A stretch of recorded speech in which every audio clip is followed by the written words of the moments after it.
Tammy Lynn Leppert was an 18-year-old from Rockledge, Florida. She was an aspiring actress and had a small part in Scarface, starring Al Pacino. On July 6, 1983, Tammy called her friend Keith to come pick her up at home because she needed someone to talk to. Later, Keith dropped her off in Cocoa Beach after they had an argument. Tammy was never seen again. I'm Ed Densel, and this is Unfound.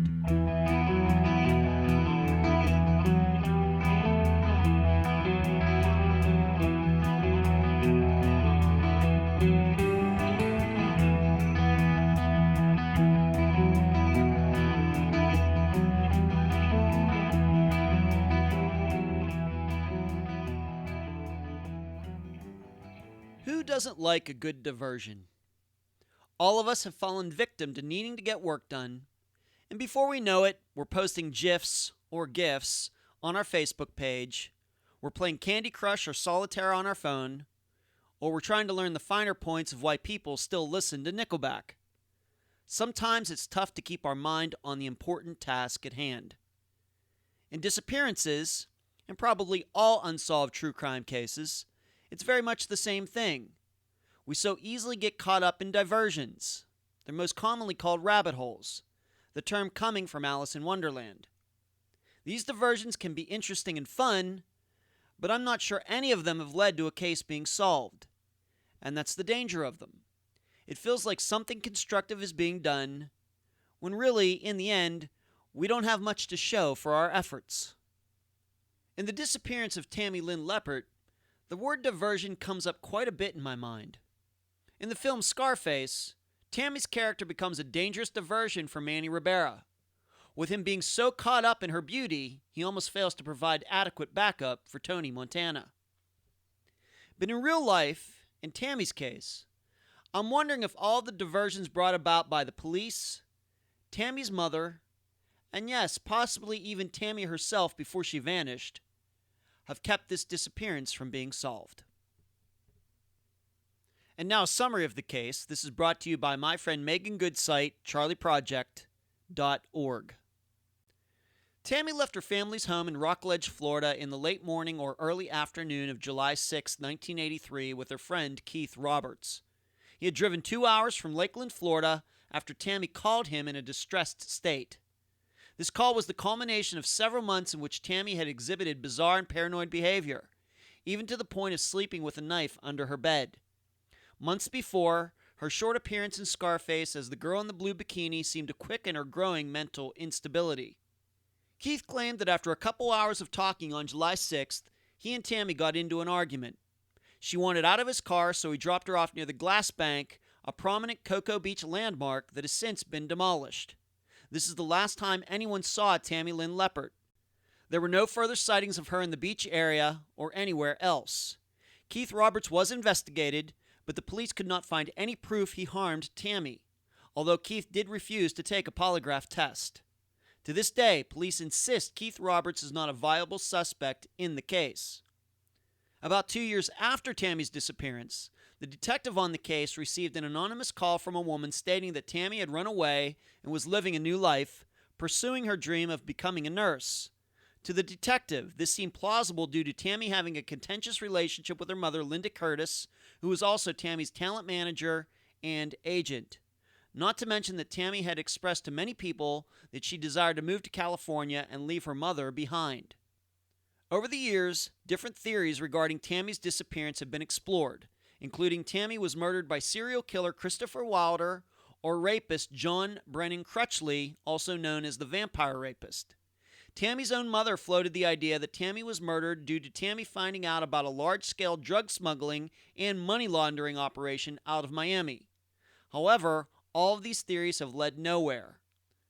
Authorities are still unsure whether Tammy was murdered, was kidnapped, or left on her own. Her case remains unsolved. The interview for this episode is with true crime blogger Anthony Wayne, who runs crimeblogger1983.blogspot.com and has worked with the Leppert family on Tammy's case. Unfound news. I need to give a shout out to two Irish women in the Unfound podcast discussion group, Lynn, and Sinead.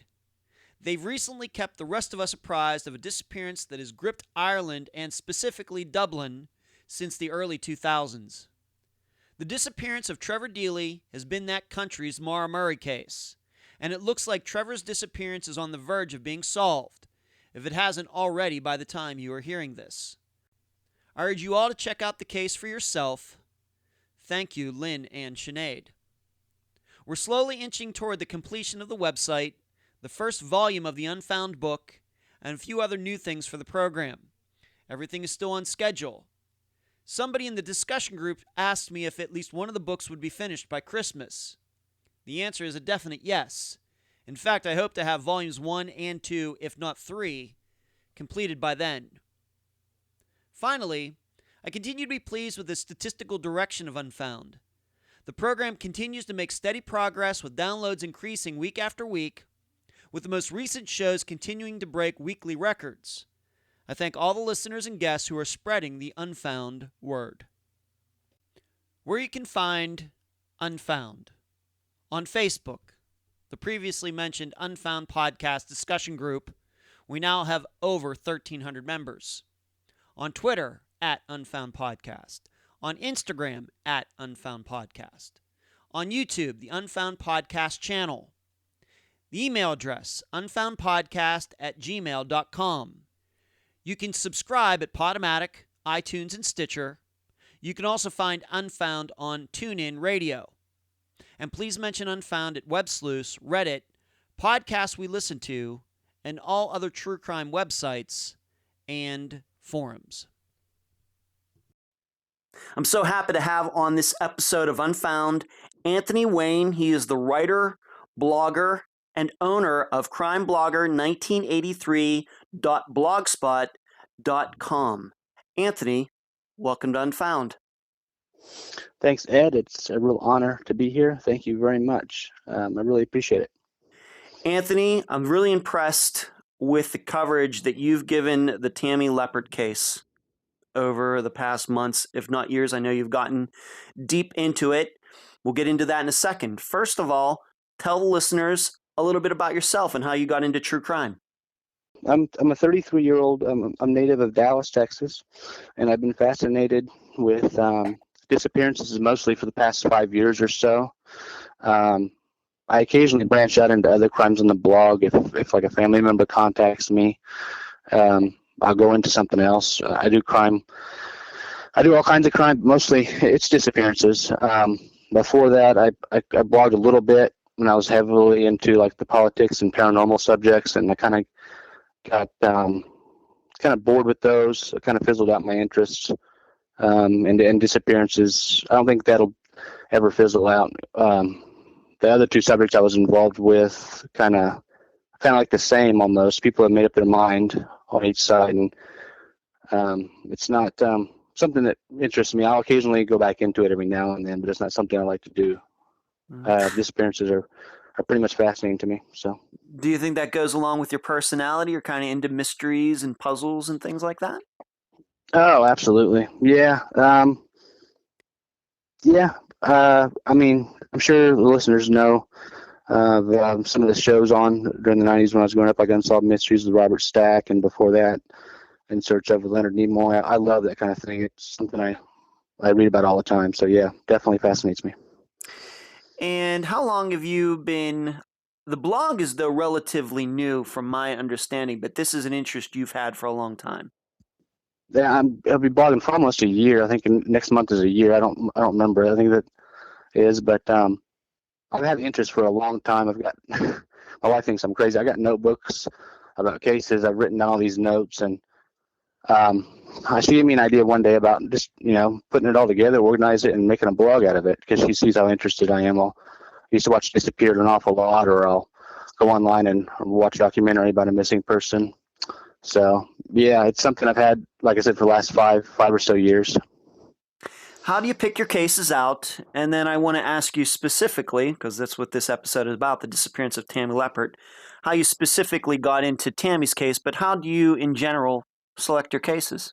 I either choose a case that didn't have a lot of work done on it, or like a family member will contact me, or I'll be fascinated with a certain case or cases, and I think the work that's done, like online or something, that's missed maybe an aspect or aspects, then I'll decide to throw my 2 cents in. There's a couple cases where I've read that they may have some good coverage to them, like Kelsey Jean Schilling, for example.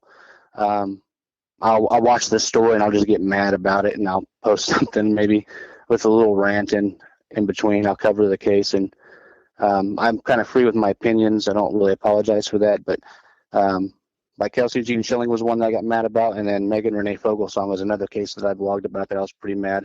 I actually contacted her mom and was in contact with her mom and helped her mom get some publicity on the Unsolved Mysteries site and so on for that case. So it just Great. kind of depends.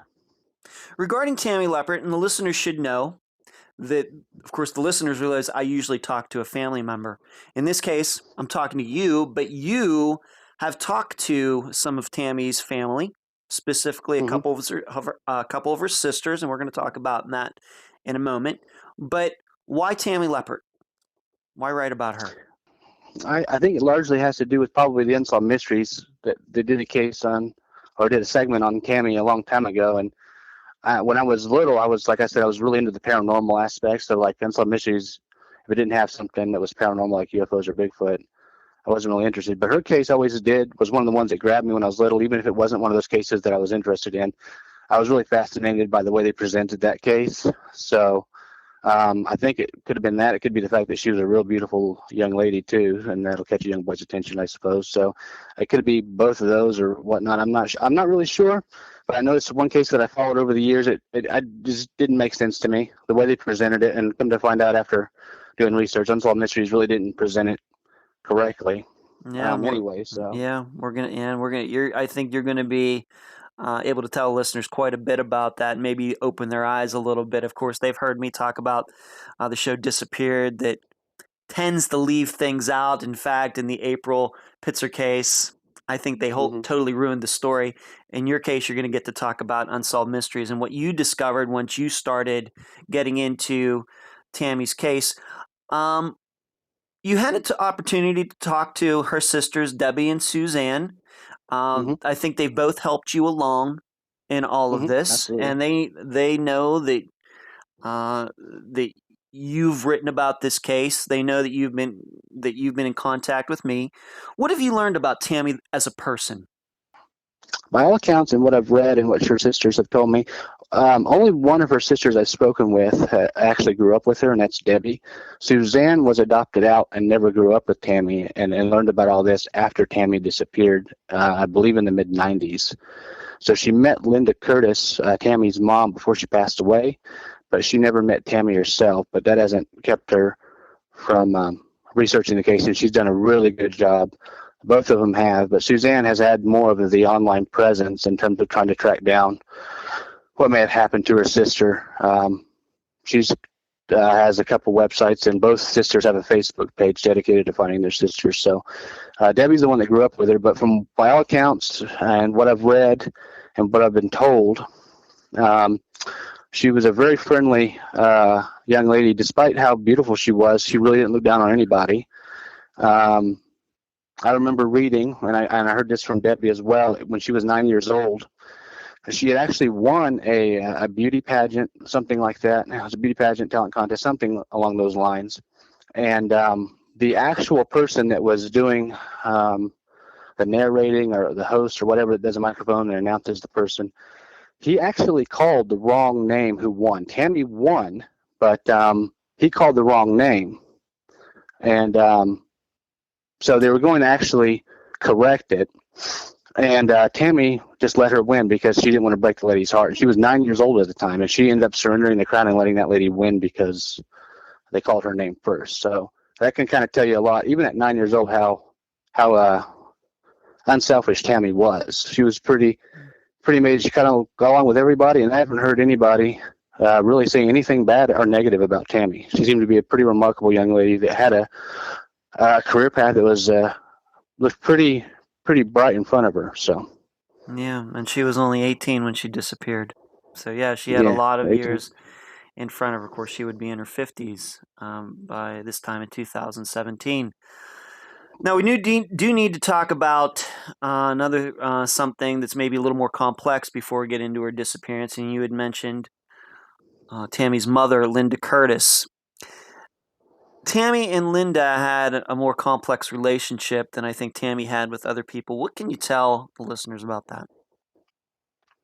Linda was definitely a unique mom, and I'm putting that nicely. Her relationship with her mom, Linda Curtis. Linda Curtis happened to be her agent as well, so she was a mother on top of being Tammy's agent.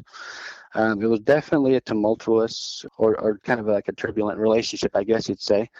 Linda Curtis, I've been told by one of Tammy's sisters that she could be emotionally and physically abusive at times.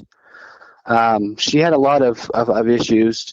Linda Curtis, for instance, there was one time I remember Debbie telling me that Tammy, and there was no time and date to this, but Tammy and a friend were supposed to attend a party for some reason, and it was somewhere in Florida. And Tammy got there with the friend, and apparently when she got at the party, the male people that were at the party expected certain favors from Tammy and her friend, and Tammy did not know this in advance. And apparently this happened on more than one occasion. Well, Tammy was understandably, disgusted by this and called her mom and thought her mom didn't know anything about it, but her mom informed her in some way, basically, to do what you got to do. So, So, in a way, you might look into this and say that maybe Tammy's mom might have been pimping her out. Yeah, you could definitely take it that way. Absolutely. Okay.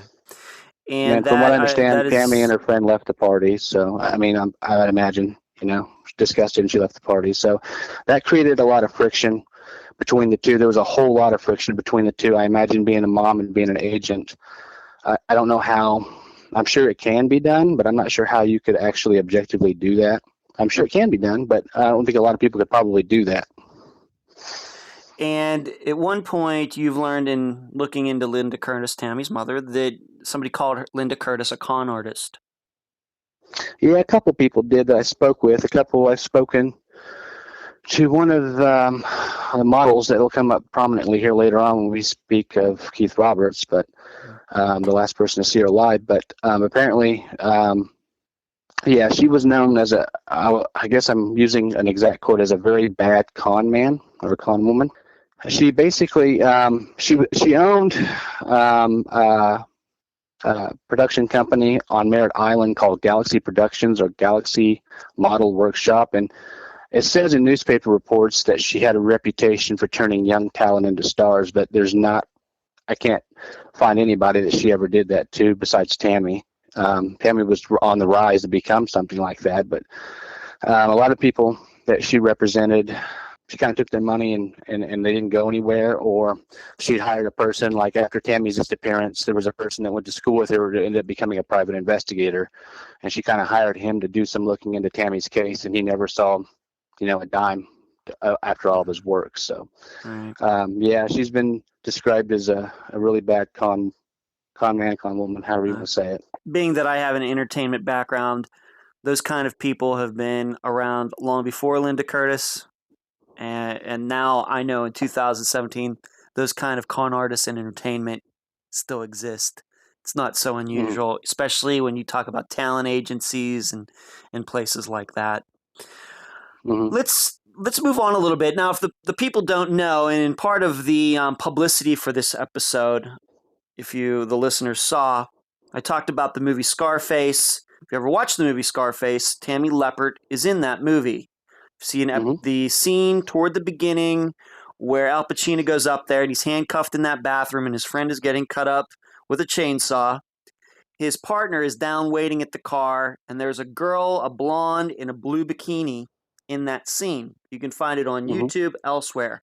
That is Tammy Leppert. If you didn't know that, that's who we're talking about for this episode. So having said that, what was going on in the months before Tammy disappeared? She was doing some professional work, but she was having also some personal problems as well. What could you tell the listeners about that? Well, if we go back to the Scarface, on I've learned that I guess the filming of Scarface was from November 22nd of '82 to May, I think it was 6th of '83. And then when I go back to read reports, it said on the fourth day of filming, so I don't know how to take that. Fourth day of filming of I don't know what scene, but apparently she had a breakdown or so on set of the Scarface movie, and apparently it may have been the scene right at, like I haven't, like I said, we talked before, I maybe seen Scarface in and out, maybe, I didn't really pay attention. My buddy was more into the movie than I was. It wasn't a movie that I was really into. Okay. But there was a scene, I think, right after that, right, that that they killed the guy that she may have been talking to or something like that. You might need to refresh my memory. They were the partner that she's talking to goes up to. Actually, Al Pacino, he gets Al Pacino out of trouble. But yes, it is a gory scene in the movie. Yes. Yeah, apparently during the filming of that scene, they used obviously artificial blood and so on, and she had a complete meltdown on the set. It scared her very badly. And apparently, if I remember correctly, they were filming it in California at the time, and she was staying with the family lawyer who actually resided out there. From what I understand, Walter Leibowitz, who is an interesting fellow. Yeah, we'll talk about him later. A real Yes. shady character, to say the least. But she was staying with him. She had a breakdown, and then she actually quit. So from what I understand, she quit filming. So I don't know if she had any more scenes planned for the movie going forward, or if she was done. I'm not sure. But either way, she quit and had a breakdown, and that was about 4 months or so before she ended up disappearing. So. But this breakdown that you're talking about on the set, this was an ongoing thing, wasn't it, for her? She was having. Well, that was kind of the start. That was kind of the start of it all. Mm-hmm. If you read into reports, and I don't read, see, because there's a lot of misinformation. Mm-hmm. A lot of information you have to take with a grain of salt, because there's a lot of statements out there made, and there's not a whole lot of corroboration for them. But apparently, she was in another movie.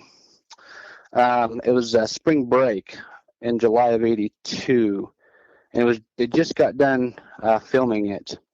And supposedly in July, this is exactly around a year before she disappeared, she went unchaperoned to some kind of a party, and they say that she came back a different person. So if you take it from what they're saying, that's what Linda's claim is, that she never came back. She came back after that a different person. The stuff really started to ramp up after the Scarface incident, and after that, I guess she was really paranoid. She would not eat from open containers or drink from open containers, eat from them. She'd have other people taste her food for her that was on her plate. She wouldn't eat from her plate. She'd switch the plates out. It's even mentioned in the police report. The police report, part of it, is on one of Suzanne's websites, and I got a link to it on my blog about the case. Mm-hmm. But her mother did mention that she thought somebody was trying to poison her. And what did Debbie have to say about this? You've been in contact with her as well. Since she was the one who was actually around Tammy, does she remember this stuff? Well, during the time that Tammy was having her issues, she wasn't living with her mother at the time. She actually lived out in California, and of course Tammy lived in Florida. So she doesn't remember a whole lot. There's a lot of stuff that Linda kept from Debbie, the stuff that she didn't learn until afterwards. Okay. So during the time that she had her mental kind of emotional breakdown, Debbie wasn't around. She got one call from Tammy before she disappeared, asking her if she can come out to live with her for a little bit. And Debbie said that she sounded real cautious, but she said she might be having some work out in California regarding movie roles, and that's something that Linda stated too, but I've never been able to corroborate for what roles or anything like that. Debbie really wasn't around during all of this. So a lot of this is coming from Linda Curtis, who may or may not be a believable source in all of this. We just don't know. But yeah, and you'll come to find out, especially after her actions with, the lawsuit and so on. Right. Okay. So that was going on in the months before, including the Scarface movie production. But in the weeks and days before, let's start with this. Let's talk about her conversation with a guy. His name is Rick Adams. He was friends with her. and you had a chance to talk to Rick. What did he say about Tammy in the days, if not weeks, before she disappeared?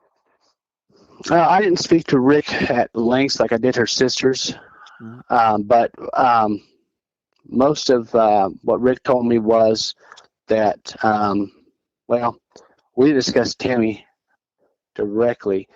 You can see a lot of what he says. The Unsolved Mysteries segment's on YouTube, but basically what he said on the Unsolved Mysteries segment, and I believe he may have discussed it.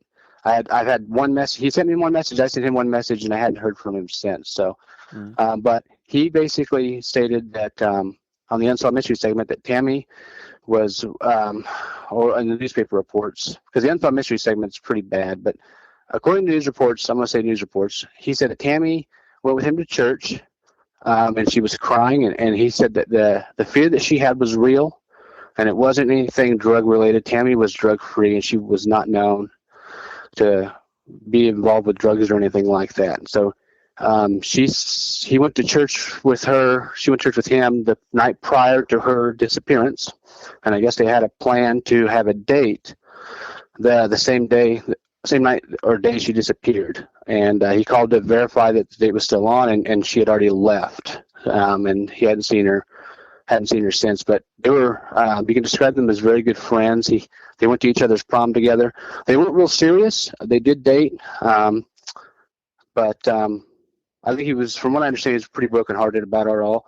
Even though they weren't an item or anything like that, they were pretty good friends. And Tammy was somebody that confided with Rick.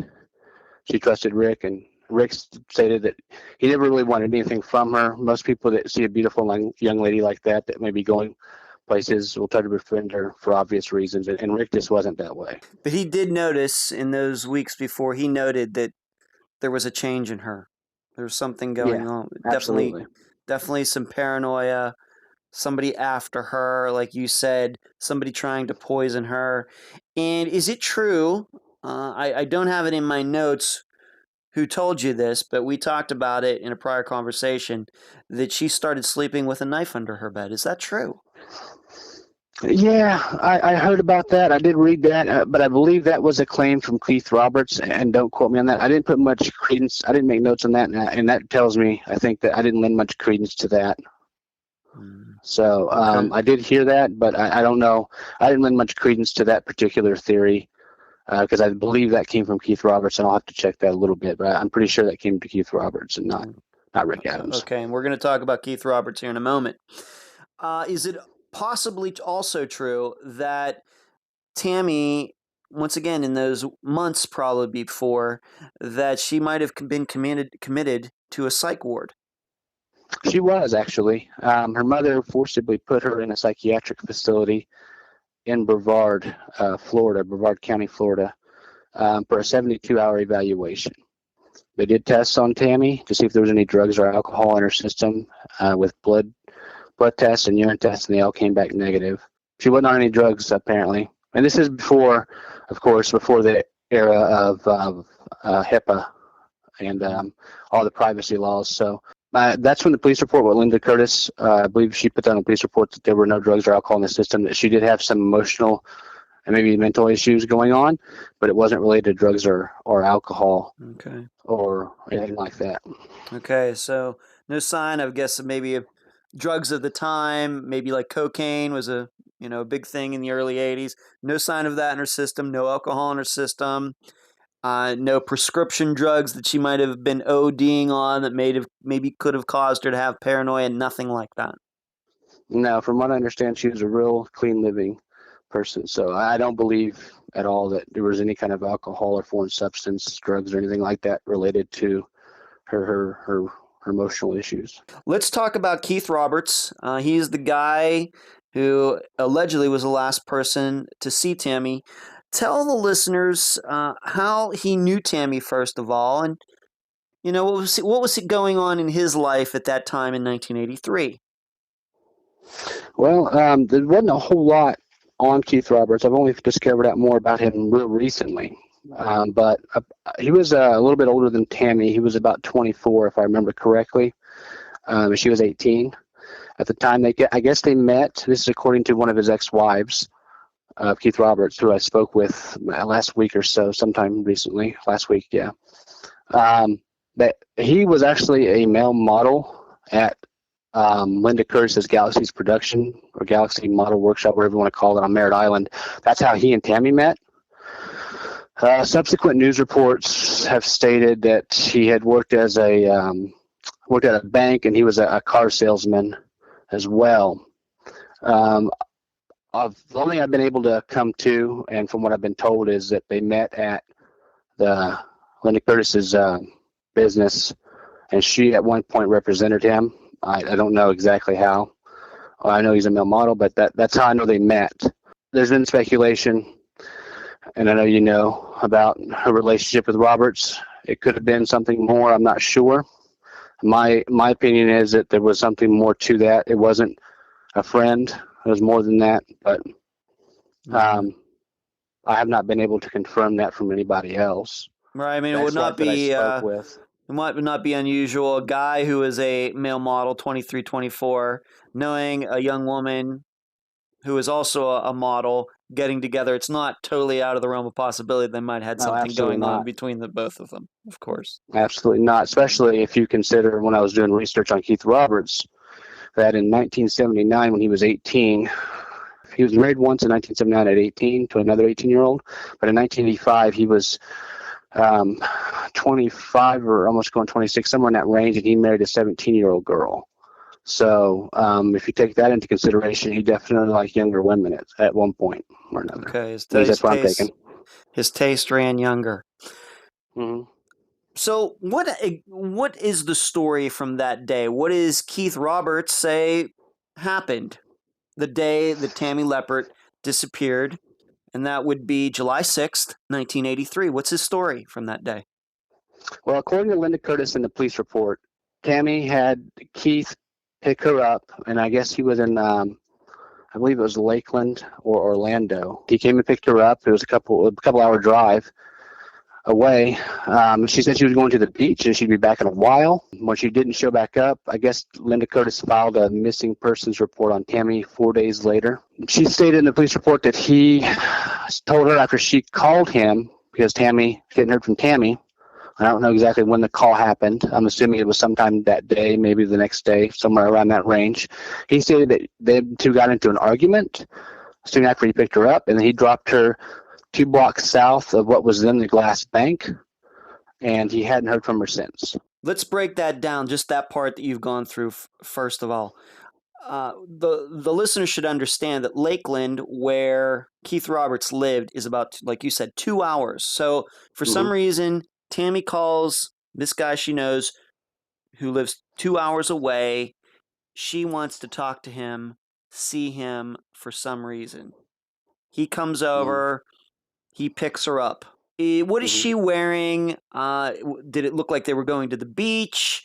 Or what was their destination? Were they going to drive around? Do we even know any of that? No, we don't. Honestly, I've read that she was going to the beach, but she wasn't dressed, I guess. I mean, you're from Florida, and we discussed this earlier. She was dressed in a blue shirt with white flowers at the shoulders, a blue denim skirt, and she had a gray purse and flip-flops on.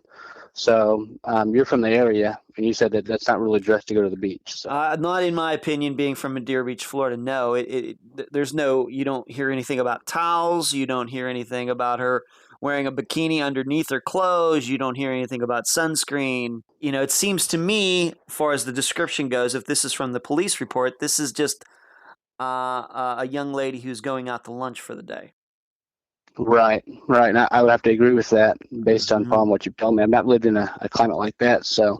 But interesting, it kind of, Linda Curtis elaborates on the story in subsequent news articles over the years. There's one interesting statement that she made in one of the Florida Today articles. Florida Today was like one of the only, I mean, other newspapers did the story, but most of the story is relegated to Florida and Florida Today. It really didn't get national news attention until Unsolved Mysteries did it. And they did a pretty sloppy job. But it mostly stayed basically around Florida Today, and I believe the reporter is Billy Cox, if I remember correctly. He's the one that pretty much kept the story alive for years. But and when they interviewed her, she ended up passing away in 95, but during the time that she went missing and between that and when Linda passed away, she elaborated a little bit more, and her theories ended up getting a little more wilder, and we'll go into that. But one statement that she made in one of the newspaper articles is that she stated Linda stated Tammy was having some emotional and physical problems, and that Keith came to pick her up so they could quote unquote talk things out. So emotional and physical problems. And I was told by Suzanne. Apparently, now Debbie disputes this. This is one of the things that they dispute. They're both really nice ladies. I've spoken with them at length, so I don't have anything bad to say about them. But they have a different theory and different story on what they think happened. But according to Suzanne, during I imagine it might have been at the time that she stayed. She had a 72-hour stay at the mental facility. What Linda made her do. There may have been a pregnancy test that was given to Tammy, and Tammy might have been around 3 months pregnant at the time. And when she told me that, and I reread some of the articles, I make it a habit anytime I come across anything new, I go back and read through the articles again just to make sure. And I came across that statement that kind of, when she said emotional and physical problems, and then you have one of the sisters say that she was pregnant, that kind of leads you to believe something else. Of course. I guess you could read into it that Tammy's pregnant. She thinks Keith is the father, and she's calling him to come over there, and she's going to break the news to him. I think that's something that's very reasonable to think. Yeah, absolutely. Now, Debbie disputes it. She thinks that if Tammy was pregnant, that she would have told her when she called her at the time before she disappeared. That never came up. That never came up with Debbie, though. No, that never came up with Debbie at all. Okay. But apparently when the test was given, I think she took multiple tests from what Suzanne told me, and then they all came back positive pregnancy tests. And like I said, she took blood and urine tests. Urine tests would be a way to tell if you're pregnant. So I guess when the doctor informed Linda of this, Tammy was really upset because she didn't want Linda to know, apparently. Tammy is a big part of Linda's income, and in fact, she was the only income Linda had. So that could be the reason why Tammy didn't want Linda to know. Okay. Now there are, and we just talked about this a little bit before the interview. There's a little bit of a discrepancy as to the times that Tammy called Keith, the time that he ended up in Rockledge, Florida, Merritt Island area of Florida to see Tammy. What can you tell the listeners about that? Because in one way, it seems like there's some hours missing in there, and the other, there doesn't seem to be any time missing in there. What can you tell the listeners about that? Yeah, and that's something I ran across, and I actually messaged you right before we started the interview, is I was rereading some of the material, and I went back to the police report. And all the other accounts that I've read, or most of them anyway, it says that she was picked up around 11 a.m. But according to Linda Curtis, she was picked up at anywhere around 1 p.m. that day. So there seems to be a 2-hour discrepancy. And I have to give you credit for this. When I told you this initially, and I gave you the 11 a.m. quote, you actually went on Google Maps, and you did how long would it take to get from Lakeland to Rockledge, and it was around 2 hours. So yeah. So the police report, though, that is from Linda. The only way the police report the only reason the police report would say that is because Linda said that, and we don't know if she can entirely be believed in this situation. Correct. Yeah, as we'll go into later, she has a host of different theories as to what happened to Tammy. So right. So we're not sure that what time does Keith say that he dropped off Tammy near this bank? And if the listeners don't know, the glass bank is kind of at the time it was kind of a landmark in that area. It had a very unique design to it. In fact, there's a very good documentary about the glass bank that you can find on YouTube. If some guy ended up living in the penthouse of it, very fascinating, kind of strange story. But what time did Keith say that he dropped Tammy off at the glass bank? See, I'm not sure. He's been pretty hush-hush over the years. To my understanding, I don't believe he's ever quoted. See, later on, he was later on down the road, years later, he canceled 2 face-to-face interviews with the police. He didn't want to talk to them. Unsolved Mysteries even approached him and asked him to do some type of questioning on the show, and he declined to do it. And his conversations with the police quoted as saying they were short and non-specific, whatever that means. So he hasn't elaborated a whole lot on what happened. He's repeated what everybody else has basically said, that the way she acted was real paranoid and she's undergoing some issues. And he said that she wanted to leave. She told Rick Adams that she might be going away for a while the night before she went missing. And Keith said that she had some issues at home, and from what the police have done in terms of, they haven't done a whole lot, but during the time that she went missing, they talked to several friends and they stated that they felt that she had issues at home and she wanted to leave. So I don't believe that Keith Roberts ever actually quoted. He has been pretty hush hush about the whole thing. So, but some reports, like I said, I've read, have stated 11 a.m., but the police report said 1 p.m. So it's hard to know exactly what time. All right, so he's saying that he picked her up. They're driving around. Maybe they went somewhere. They start getting into a fight. He drops her off somewhere near the glass bank, and he never sees her again. And Correct. did he ever call Linda? We can go over this again. Did he ever call Linda to say that, hey, Tammy and I got in a fight and I dropped her off? Anything like that? Or is it understanding that he just drove back to Lakeland, Florida? From what I understand, she called him and he told her that he got in an argument and he dropped her off 2 blocks south of Glass Bank. And that's pretty much it. And she thought that he knew more than he was leading on, that he was giving her. And that's pretty much it. And he was not very forthcoming with the police. No, the police didn't consider him a suspect. They've been quoted as saying that we believe that he's done nothing wrong at the time, that there's been no evidence that she's been taken anywhere against her will. And even at the time, which I can't corroborate, but I know that afterwards this is not true, but they stated that there was nothing that Linda Curtis said about Keith that ever came true. At the time, they're quoted about, in like maybe the late 80s, early 90s, that he had no criminal history, nothing in his background. He was pretty clean. So I've come to find out later on, according to one of his ex-wives, that that's not the case. So we're going to get into that, yes. So what happened? Did the police do a search, or did they think that Tammy ran away? What did Debbie do? What did Linda do? Of course, Suzanne was in California at the time. Debbie was in California, right? Okay. What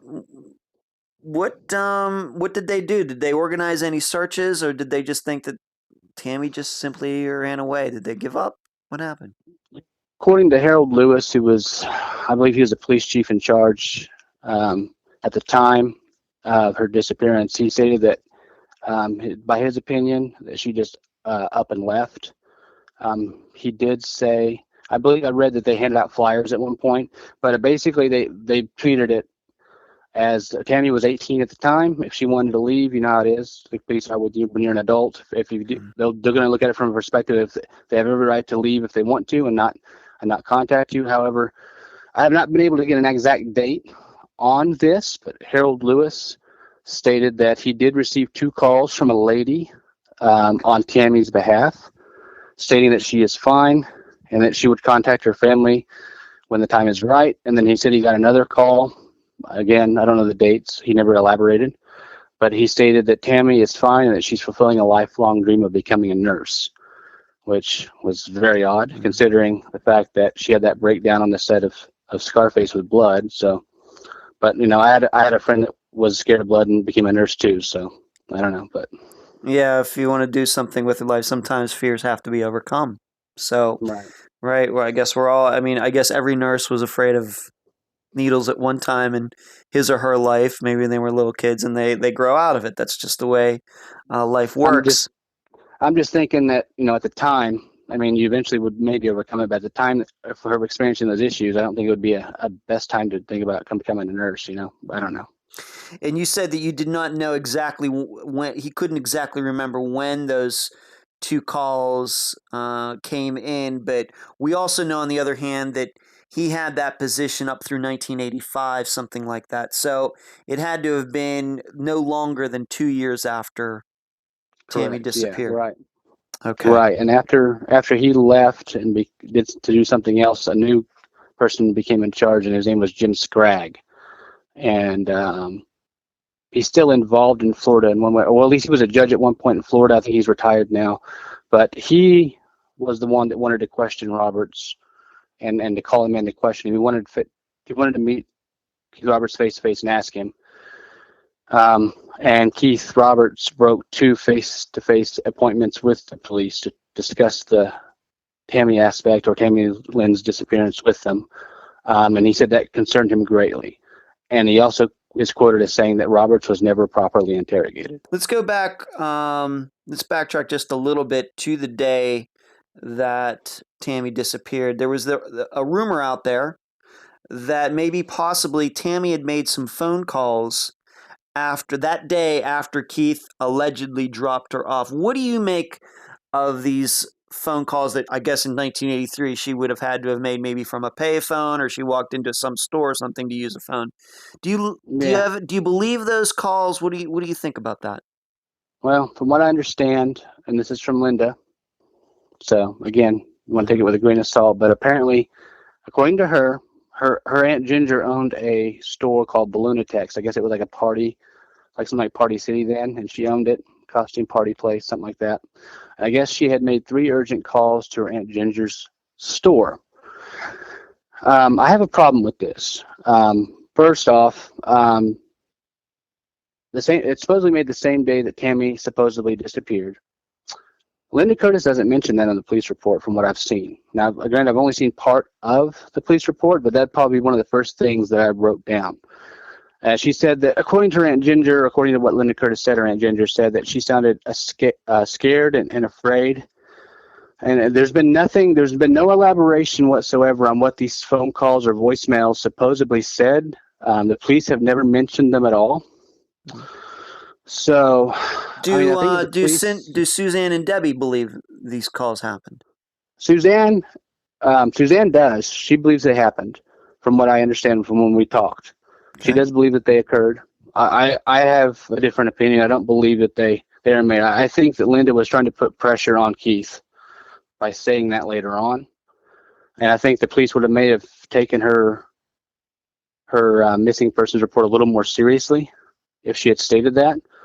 And by all accounts, the police investigation or lack thereof, they basically had the opinion that Tammy had some issues at home and she wanted to get away, and that came from her friends and some other things too. So I have a hard time believing that those calls actually occurred. Okay. Were there any sightings of Tammy that day or any days after July 6th, 1983? Yeah, there was quite a few. None of them could be taken seriously, but the ones that are probably somewhat interesting are the hitchhiking one. I guess there was one that said that she was seen hitchhiking, which I have a problem with that too. I mean, this is one person, and in the area of Florida they're in, it's pretty busy. The time of day is pretty busy, and only one person stated they saw her. And I think you can agree with me, Tammy's pretty striking. I think more than one person would see her. I agree. So I have a problem with that. I did read somewhere, I've not been able to corroborate the hitchhiker one or the fact that she was seen at a bank cashing a check. And that goes back to the Roberts thing a little bit, which apparently he stated that he gave her $300 and then before he dropped her off. I've heard both sides of where he owed Tammy that money and then Tammy owed him that money. So I don't know what to make of it. But I did talk to his ex-wife, like I said, one of his ex-wives, and she stated that she does not believe for a second that Keith Roberts handed $300 over to Tammy before he dropped her off, because he never had that kind of money to give away. So we have her disappear. Keith Roberts said he dropped her off. They got into an argument. He dropped her off, and she just seemingly vanishes into thin air. Maybe she wanted to get away. Maybe she wanted to go L.A. and maybe continue her acting career. Of course, if she did, she must have done it under a new name, a different name, an alias, I guess you'd call it. Or she wanted to go be a nurse, run away. Maybe she just wanted to get away because she and her mother didn't get along the greatest, and it seems like her mother wasn't the best person. And then less than 2 years later, this Detective Lewis gets these couple phone calls that Tammy's doing just fine and she's fulfilled this dream of becoming a nurse. What did Detective Lewis think about those calls? He believed them, didn't he? From what I read, he believed them. And what he's quoted as saying is that he thinks that she just up and left. I don't think he took her being missing very seriously. I think his successor probably took it a little more seriously. Like I said, he wanted to question Roberts. From what Lewis has been quoted, which is not a whole lot, he seemed to believe that it's interesting that he said it was a person, I believe it was a female or a lady, on behalf of Tammy, which is odd. So he didn't. I guess didn't even speak to Tammy, or if he did, you can propose a scenario that Tammy wanted to get away from her mom. She didn't want law enforcement on her back. She called the police department and stated, "Hey, I'm fine. Don't let them know I talked to you, but I don't want to be. I want to be left alone." And he could have just added that aspect in there. I don't personally buy it, but that's one way you can look at it. And since 1983, as far as the police are concerned, have there been any significant new developments in the disappearance of Tammy Leppert? None whatsoever. Like I said, Tammy's mom hired a classmate or a person that went to school with Tammy. I won't say his name. You probably look it up and read it. But it's fine. He said that during the Unsolved Mysteries segment, they got around 300 tips, all that were just trash. It wasn't anything. He said of the reliable tips, he could probably count, or of the interesting tips, or the ones that he thinks that were interesting or whatever, they could count those on one hand, and he said he wasn't holding his breath. So. And Unsolved Mysteries was a very popular show. Do you happen to remember the year that episode might have come out? I know we could find it on YouTube and elsewhere now, but do you know how close that was to the disappearance of Tammy that the episode came out? It was years after. I want to say 1990 or 91. I don't say 90 off the top of my head. So, and there's interesting things about the whole Unsolved Mysteries segment too, that just doesn't apparently. Yeah, why don't we get into that right now, and then we'll go into maybe some of these people and some of the theories. Sure. Let the people know a little bit about the behind the scenes of the Tammy Leppert episode of Unsolved Mysteries. This isn't really related to the actual episode itself, but the way Unsolved Mysteries did their segments in terms of like if they're looking for like a missing person or they're on a case or something like that and they're trying to solve it, they would deliberately not tell you correct information. And the reason they did that was so that they could actually root out all the weirdos that would call into the call centers and act like they knew something. So if I remember correctly, Unsolved Mysteries segment stated that she was barefoot with no purse when he dropped her off at Glass Bank. And that's not true at all. She had flip-flops and she had a purse at the time. But they did that on purpose so that when those idiots call and mess up everything, they could root them out.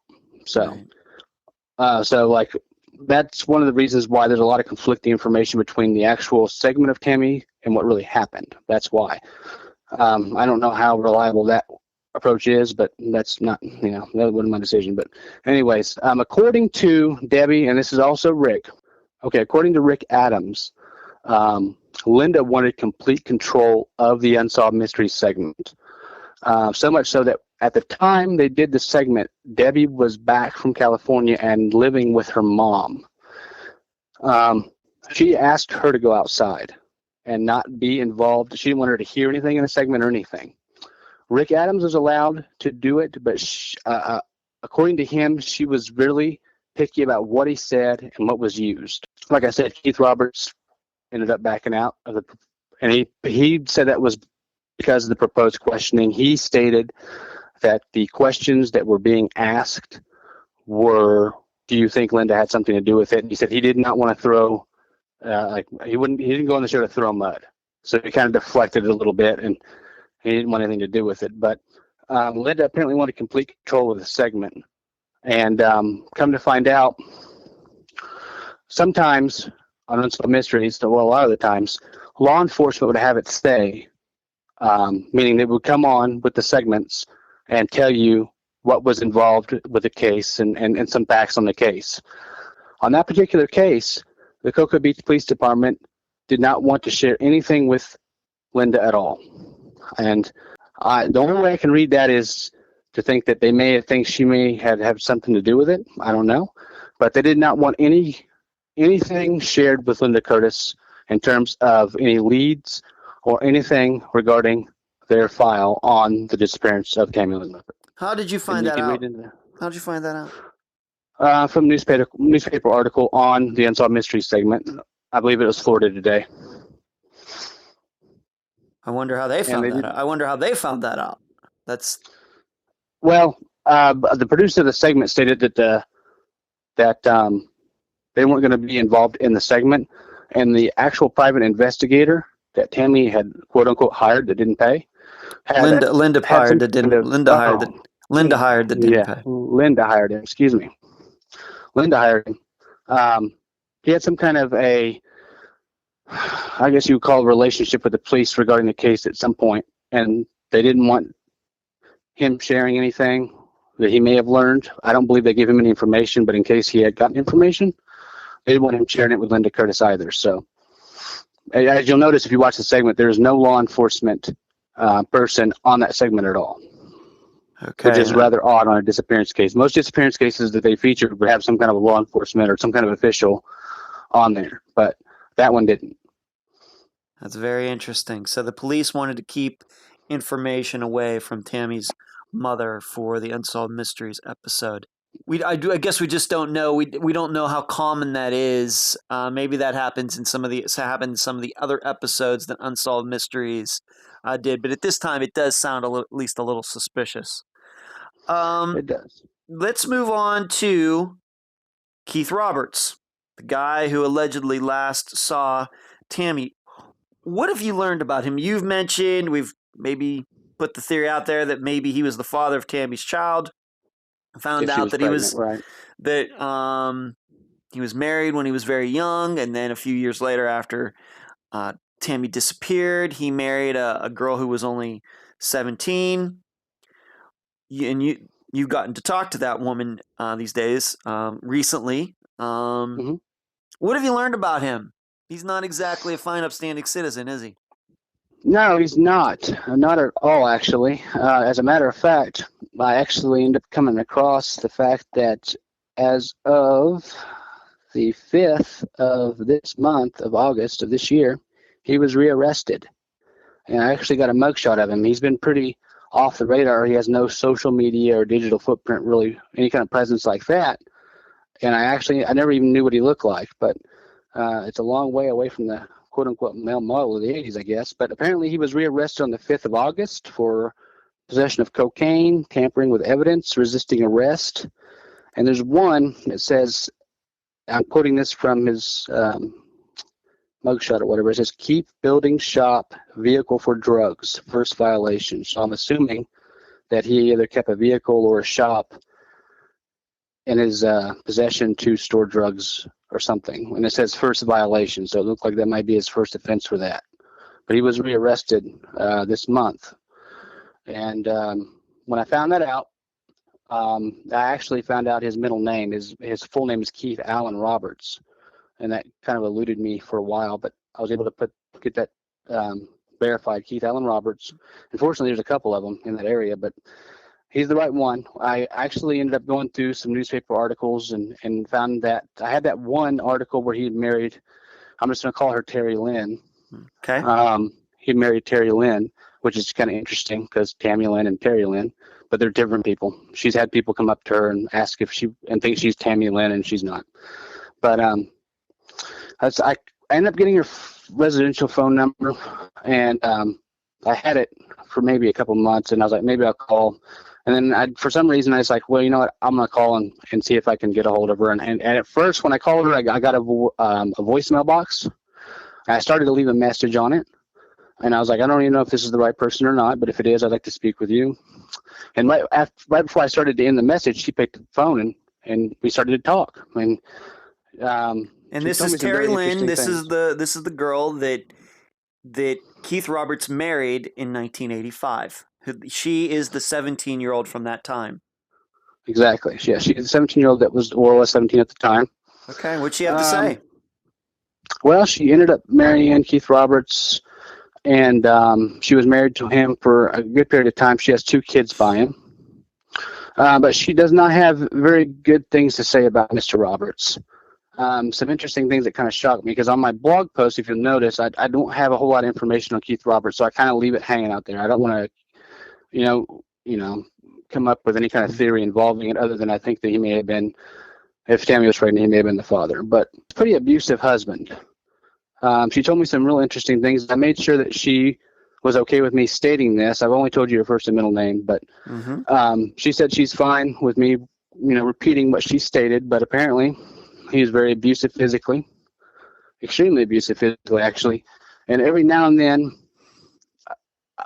according to her, during the time they were married, she knew nothing about Tammy Lynn Leppert.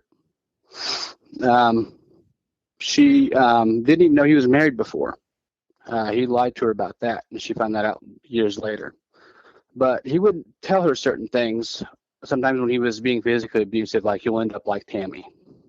She never knew what that meant. She didn't know what that meant, no.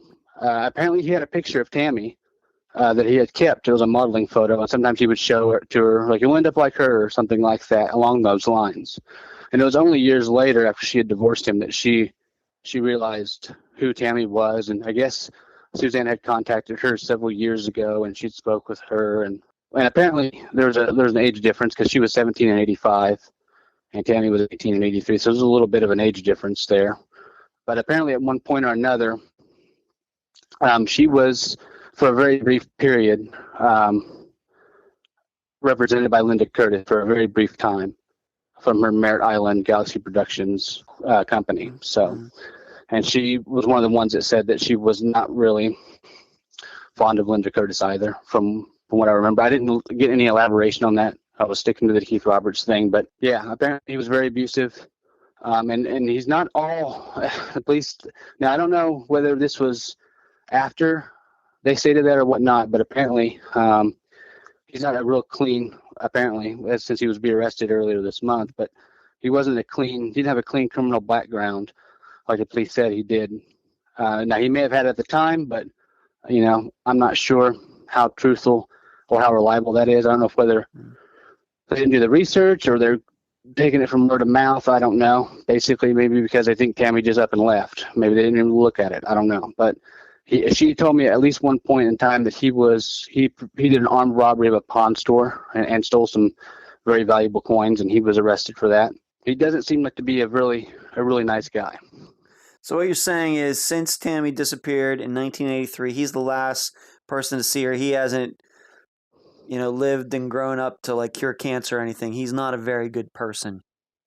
No, he's not. He's and like when I talk to her, you have to get a feeling, because this could be a bitter ex. Sure. This could be a person that she's not. I mean, we all have exes at one point, whether they're bitter or not. So, but from the way I've talked to people, I've talked to lots of people over the years. I used to be a customer service rep for a cellular company, so I can read people. I'm pretty good at it. I may not be the best, and when I was talking to her, it didn't sound like she was bitter.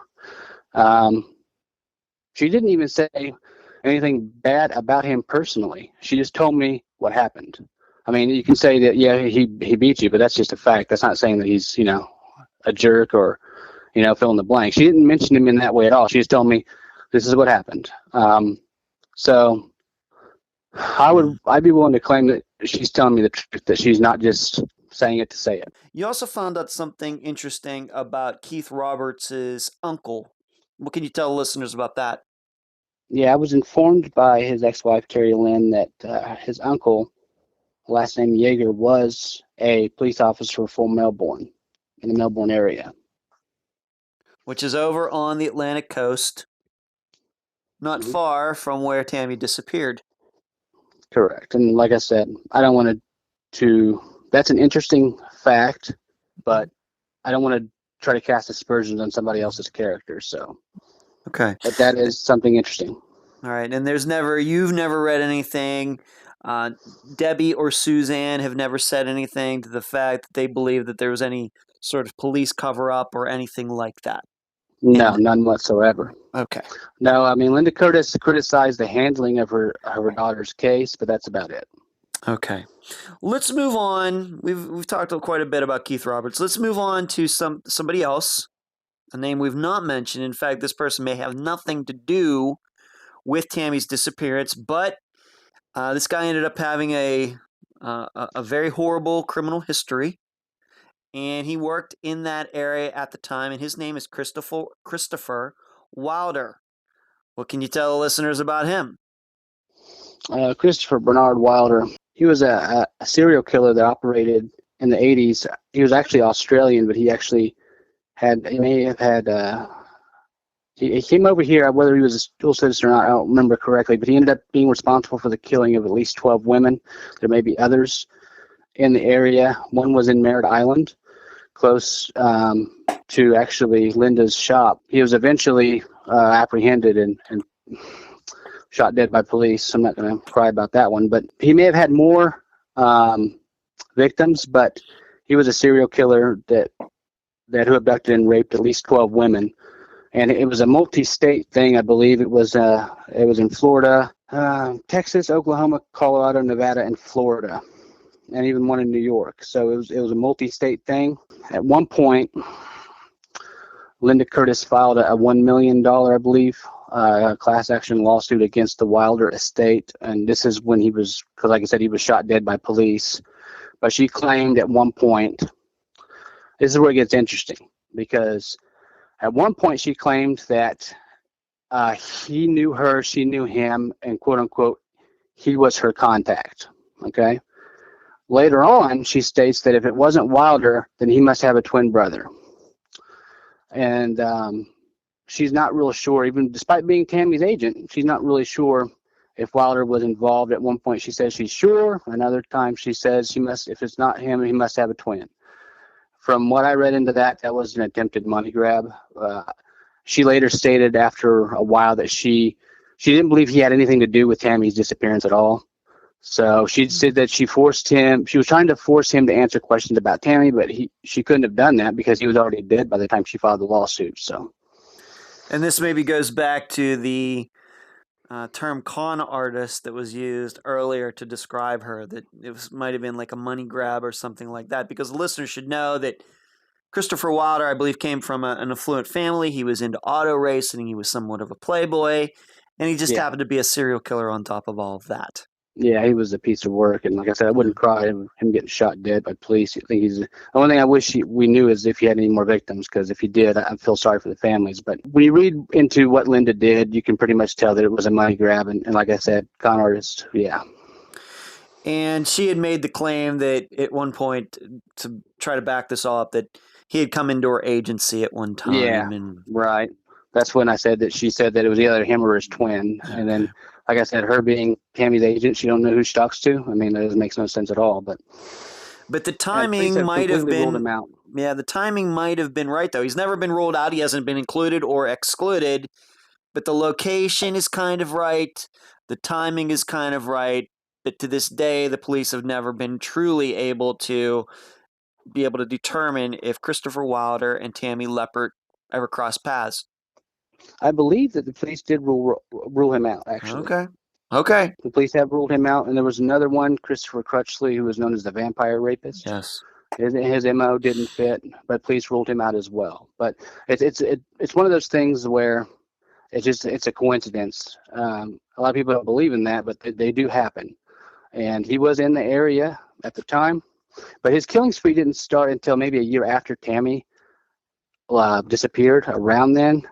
But he was charged in some way with in Australia with an incident with two young girls at one point, and I forget the actual specifics on that. So he did do stuff prior to 1984. It was in Australia. He may have done it in the States, but the ones that were accounted for so far that we know have been in 1984. So it's been after Tammy's disappearance. I know this is a touchy subject, but we have to talk about it because of the way Linda has been portrayed in this episode, and it's a way that I think that Debbie and Suzanne have portrayed Linda in the talks that you've had with them. Is there any chance that Linda Curtis might have had something to do with her daughter's disappearance? I don't believe so. I mean, is there a chance? Yes, but based on what I've read and what I've researched and the people I've talked to, She was a really bad con artist, but I'd have a hard time putting something like that on Linda. Um, I mean, is there a chance? Maybe a really small chance. But Debbie, from what Debbie told me, and Debbie still loves her mom. So I hate to. Mm. She when I talked to her, she stated that I could use this, and this has Mm-hmm. been a while ago. Okay. But Debbie she said that she loved her mom, and her mom. I don't know whether I didn't do a whole lot of research on Linda Curtis's background, only things that were related to Tammy's case. But from what I understand and what she told me, Linda loved. She just didn't know how to. Mm. So maybe she had a difficult past or whatnot, but I'd have a hard time believing that she'd do anything to Tammy. Okay. Linda Curtis does not sound like a very good person to me, but instead she sounds like one of these showbiz moms that wants Yeah, to run their exactly. kid's life, wants their kid to be in commercials and modeling, and is going to be one of these helicopter parents, and is going to be totally controlling. And there's many Hollywood stories, Hollywood stories about child actors who had parents who are like that. Exactly. And And I don't know. I don't know the actual tension. I know there was tension between the two, but from what I've read, by the time Tammy got into high school, she was kind of done with modeling. Acting was her calling, I guess you would say, so to speak. I think she was kind of done with the talent, with the modeling shows and the beauty pageants. She would competed, and I've read estimates between 300 and 400, but I'm gonna go with 300. But she estimated to have competed in around 300 beauty pageants, and she won 280. I mean, I think at that point she was probably like, I don't have anything else to prove. I want to try something else. yeah. So I don't know if that was the cause of tension between the two of them, but I know that Tammy wanted to be done with that, and I'm not sure if Linda was ready for that to happen. Okay. Again, stating that though, I don't believe Linda had anything to do with it. Now I'm going to combine the next two parts because I think that if we're going to include one, you have to put them together, and that goes back to this paranoia, some sort of mental issue that Tammy might have been having before she disappeared. And let's combine that with the possibility that really she did run off. And I want you to also talk about this rumor out there. You had mentioned him earlier in the episode with this lawyer Leibowitz and a social security number. What can you tell the listeners about all of this? Because you have to kind of like combine it into one of. Yeah. Maybe you need to explain the listeners what I'm talking about. Well, it's kind of a fringe theory, not much to go on, but that happens a lot in disappearance cases, I guess. But there was some mention of a Walter Leibowitz, and she was the family attorney for Linda and Tammy and so on, and she's the one that Tammy ended up staying with while filming Scarface. Suzanne mentioned a couple times in posts over the years. I don't believe I ever elaborated on this. I don't believe I questioned her on this because I didn't put much credence to it. She said something to the fact that Tammy may have had more than one social security number. When I spoke to Debbie about this, Debbie basically stated that she would not know how she would even know that. So I don't think, again, they have different theories, but between the two of them. Apparently, Leibowitz, he was a lawyer, and he's actually been barred from practicing law in Florida. And that came to fruition somehow. I don't know exactly, but he was involved at one point, and he was actually acquitted. But he was acquitted of it, but he was acquitted of actually having a black market baby adoption scheme thing going on in Florida in the 70s. And again, he was acquitted of that, but later on, I haven't done a whole lot of research on him. He's not the most honest kind of guy. He even being acquitted of that, he's still disbarred in the state of Florida from practicing law. I'm not sure if he's even still with us at the moment, but there's a lot of things that he was involved at one point. That he tried to say that the Florida police at one point were trying to frame him because I guess they had caught him trying to steal a TV out of a department store. Really strange. Things like that. But there's been a conspiracy theory that he may have helped actually get Tammy a new identity or something like that with a new social security number since he was involved with that black market baby thing. Don't lend a whole lot of credence to it, but it might be possible. But if you take into account, Tammy's character. And one of the things I mentioned, when she was 9 years old, she surrendered that one crown because that person named the wrong winner. Yeah. Tammy's mother was on her deathbed in 95, and she wanted to know what happened to her daughter. I have a hard time buying the fact that if her mother's on her deathbed, no matter how much they may have had tension, that she would not come to see her mom, or at least come out of I suppose, hiding to let her mom know she was okay. Linda Curtis passed away without ever knowing what happened to her daughter. Now, regardless of Linda Curtis's character, I can't imagine any parent having to do that. And Linda Curtis died in what, 1995, I believe. Yeah, in October of 95, exactly. She had a host of different health issues. She had degenerative heart failure. She was denied, I believe, a heart transplant at one point. She had some liver issues. She'd suffered multiple heart attacks. She died of renal failure, and she ended up having she contracted some kind of issue while getting a blood transfusion, and that ended up making her pass away. So I don't believe Tammy and her got along. Tammy may not even have liked her mom, but I don't believe, from all accounts and from what everybody's told me, Tammy Leppert was a very, very nice person and a beautiful human being in terms of the soul and so on. I just don't see that happening. I think she would come out to see her mom. How did Tammy or her family even know this lawyer in the first place? I mean, she stayed with him, this lawyer, during the shooting of Scarface, but how did they know each other before then? Oh, I'm not sure. All I know is he's mentioned on the police report as their family attorney. And I know that he's actually interviewed on the Unsolved Mysteries segment, and he goes over the fact that she had the breakdown on the set. But as of how does she know him, I'm not sure. I just know that he ends up being a friend, and he's a shady character, and Linda Curtis was a shady character, and I guess shady characters stay out with one another. So, okay.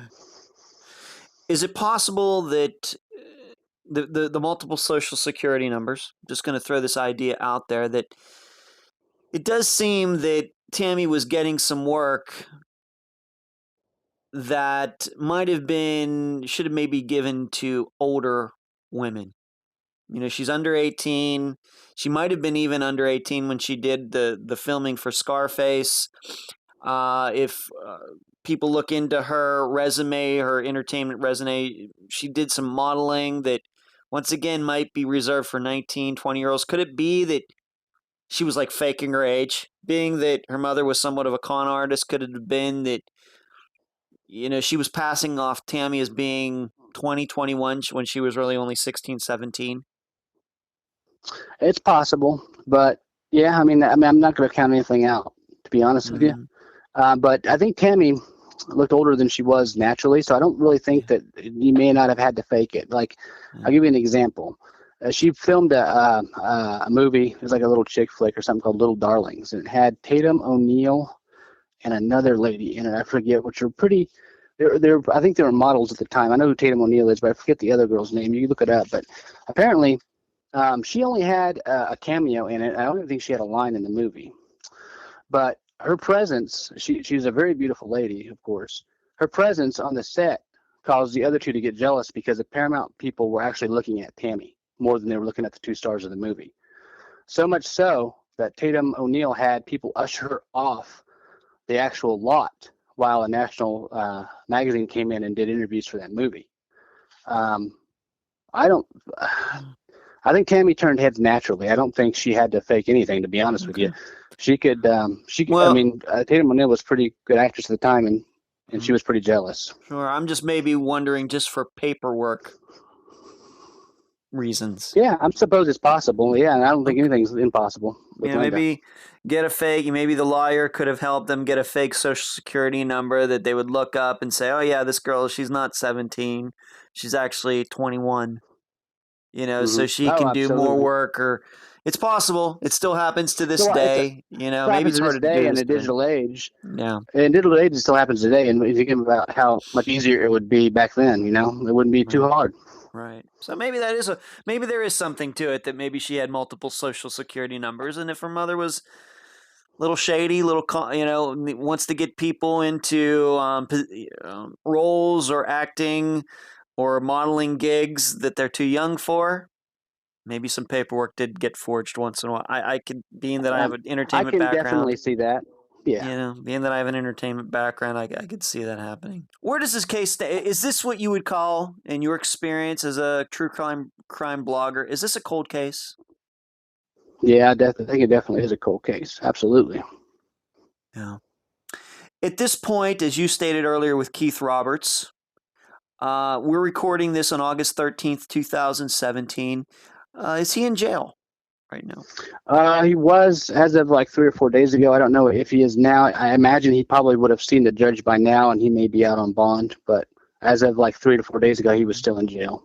Do you, in speaking to Suzanne and or Debbie, do they know if ever since 1983 have the police ever followed up for him with him in any form, just to see, kind of check back in with him? I know that back then that maybe Detective Lewis thought, yeah, it's possible that she ran off, but to your knowledge, the police have never questioned or tried to question Keith Roberts ever again since the 1980s. Not to my knowledge, he's never been questioned regarding the case at all. One thing Debbie did tell me um, years ago, and she couldn't put a date on it, but they did come to acquire some DNA from her. I imagine to put it in the CODIS data bank, maybe, for comparative analysis, but they did obtain DNA from Debbie. And I imagine they want to compare that to maybe, unknown victims that maybe on some tables right now they're trying to identify. So. Okay. Do you, in your experience, you have a lot of experience reading disappearance cases like I do, Anthony. Is this something where you think that Keith Roberts is probably, do you believe that something wrong or criminal did happen to Tammy? And if so, do you think that Keith Roberts is the best possibility in this? In my estimation, something did happen to Tammy Leppert. I do not believe her to be alive today, and I believe it happened shortly after Roberts picked her up. Roberts is a very good suspect. If not, the people that he hung around with should be questioned, and that's one thing I brought up when I spoke to Terry. I was hoping she would be able to tell me. They got married a couple years after all this happened, and she didn't know about it 2 years afterwards. But I wanted to know if she had any names of any associates of him, and she couldn't think of any right offhand. But Roberts knows what happened. I'm almost convinced of it. I'd love to talk to him myself, but yeah, Keith Roberts is definitely somebody that needs to be talked to and questioned. And he's never, like I said, Scraggs even said that he's never been properly interrogated. So. Yeah. Do you feel in this case, is this one of those situations where even if we were to question Keith Roberts and he just sat there and said, nope, I had nothing to do with it, unfortunately, there's really no way to prove him wrong, is there? I mean, it's been so many years. It's been 34 years. We don't have, we have nothing to go on. Is that how you feel about this? Yes and no. I believe there's been other cases, and forgive me, I can't think of it right offhand. There's been other cases where law enforcement have provided adequate pressure to get something out of people, whether they have pending charges or whatnot. To be honest with you, I think when they booked him recently this month, I don't think they even knew anything about the Tammy Leppert case, even if they looked at his record. I don't know if it's even in there. According to Terry, his ex-wife, he tended to get out of a lot of things. His mother was actually at one point a 911 operator, and she was really familiar with a lot of cops in the area. Again, I'm not trying to cast aspersions on her character. From what I understand and what I've read, she's actually a very nice lady. So, like I said, I don't want to cast aspersions on his family. He could just be a bad apple. He's definitely a bad apple. And we should say for the record that Keith Roberts has been married and divorced many times. Many times. Since Correct. From what I understand. Wife number 1 before Tammy, since wife number 2, Terry Lynn, and wife number 3, and wife number 4. Mm-hmm. Yeah, I mean, I've been able to locate and track down 2 of his exes, but from what I've heard, Terry told me she's been married more than that. So I was able to send an email to the one that he married in 79. I've not received a response. So, but yeah, he's been married many times. And I threw the question at Terry I asked her how likely would she think that Tammy may have been pregnant by Keith, and she thinks it's a high possibility. And I asked her the possibility of Keith Roberts either doing something or being involved with Tammy's disappearance, and she absolutely thinks that he did. Where can the listeners find you, Anthony? You run the Crime Blogger 1983.blogspot.com, but tell them a little bit about that site and tell them anywhere else that they can find you in social media, online, internet. Basically, the blog, the one you mentioned, and my email is crimeblogger1983@gmail.com. I get a couple cases suggestions from family members or friends every couple months, and I'll try to do them. Sometimes I don't, depending upon the case information I have online and stuff like that. But I'm willing to, if they want some kind of attention brought to a case, I'll definitely help them out. I've helped a couple of the cases. Joshua Wayne Crawford, his mom reached out to me. He was murdered in Frederick, Maryland in 2003. And we recently, I'd like to think I helped anyway, I'm not sure. But the police have reopened that one and taken another look at it. So I've helped a couple of families like that. At least I hope I had something to do with it. But yeah, my email and my blog are pretty much it. I don't really have a social media presence. Okay, not on Twitter. Maybe you'll think about that one of these days, or no Facebook page. I know you are on Facebook, but we're going to keep your personal page off here. I know you like your anonymity for the most part regarding all of this. I totally respect that. Any last words before we finish up this interview and concerning the disappearance of Tammy Leppert? No, the only thing I hope that comes out of this is people get more interested in that case and get her case. You know, if they have friends that do blogs like I do, or anybody else, just try to get that case. It was a case. One of the reasons I started that blog was for her. She wasn't my first case. It ended up being Mary Boyle, because I ended up watching a documentary that night before, and I did a case on her. That's a good one too. So if you want to look into that, that's Ireland's oldest cold case.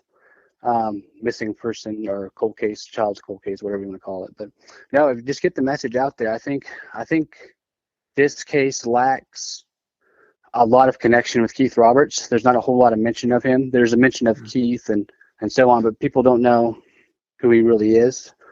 And I'd like to get that out there. I know Debbie and Suzanne have done a lot of work, a lot more work than I have. I've tried to take all the information and put it together on my blog entry, but those two have really done the year's work, and we'd like to get her name to remain in the public eye and get some kind of recognition. But that's one thing. Like I said, Tammy's case didn't have a lot of media attention. It was just local, and that's another thing that really I don't understand it.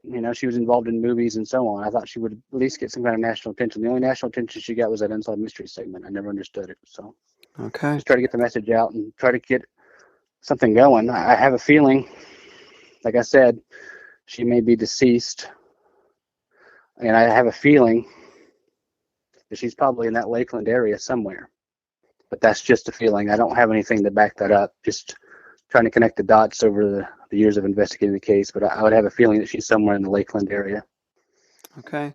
Maybe you and I can work with Suzanne and Debbie to let the police know wherever Keith Roberts is in custody now, that they have at least a witness to the disappearance of a woman from 1983. Like you said, I'm sure they don't even realize that at this point.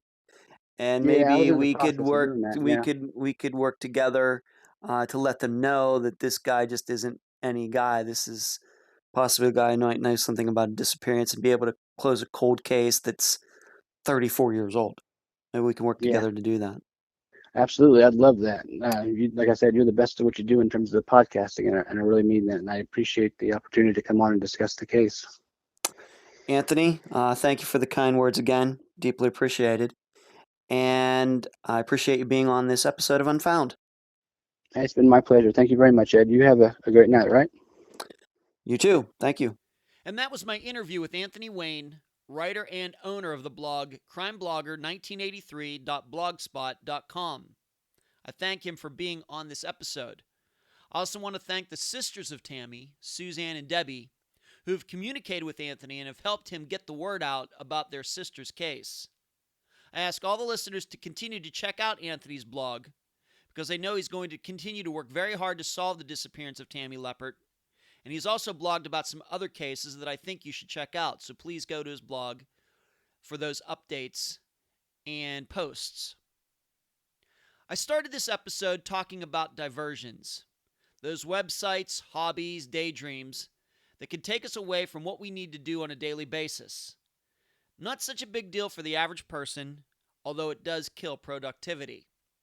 For law enforcement and all of those people who desire to solve these cases, getting diverted has worse consequences, culminating in Tammy's case that is still unsolved after 34 years, and then it has no movement on it in virtually that entire span. Because that's the way I feel after listening to what Anthony told me and all of you. The police. It seems like they wanted to put Tammy's case off their plate as soon as possible. So Detective Lewis believed an anonymous phone call about Tammy becoming a nurse. What kind of serious investigator does that? I get the feeling he was looking for anything to divert his attention away from Tammy's case. And that phone call was exactly what the doctor ordered. That kind of attitude continues with police departments to this day regarding missing persons cases. Linda Curtis, Tammy's mother. Due to her own flaws and temptations, she muddied the waters and diverted the public's attention to Christopher Wilder when she sued his estate for $1 million. She also came up with a theory that Tammy found out about some conspiracy involving drugs and money without offering any proof, thus creating another diversion. Tammy herself, and I am no way trying to blame the victim here, but her inability to explain to anyone, including Rick Adams, the reason for her paranoia has probably caused many people to not take this case seriously, due to many people believing she lost her mind and ran off. I think the mystery of Tammy's issues has even served to allow people to think she faked it all in an effort to sneak away. Once again, another diversion that has no proof to support it. And in this host's humble opinion, all these diversions have only served to do one thing. They have allowed Keith Roberts to evade serious police questioning for 34 years.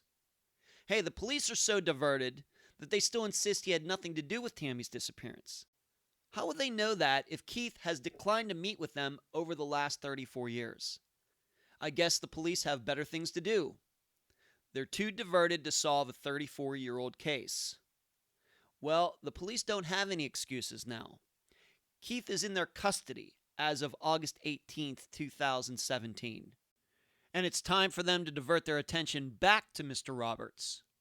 And in fact, I'd start with this.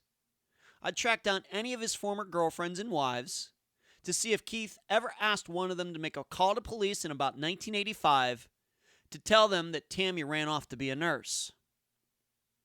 But I'll leave the rest of the theorizing up to you. And that's the program. If you found it informative, please go to Stitcher, Podomatic, and or iTunes and give Unfound a 5-star review. I thank you for listening. I'm Ed Densel, and you've been listening to Unfound.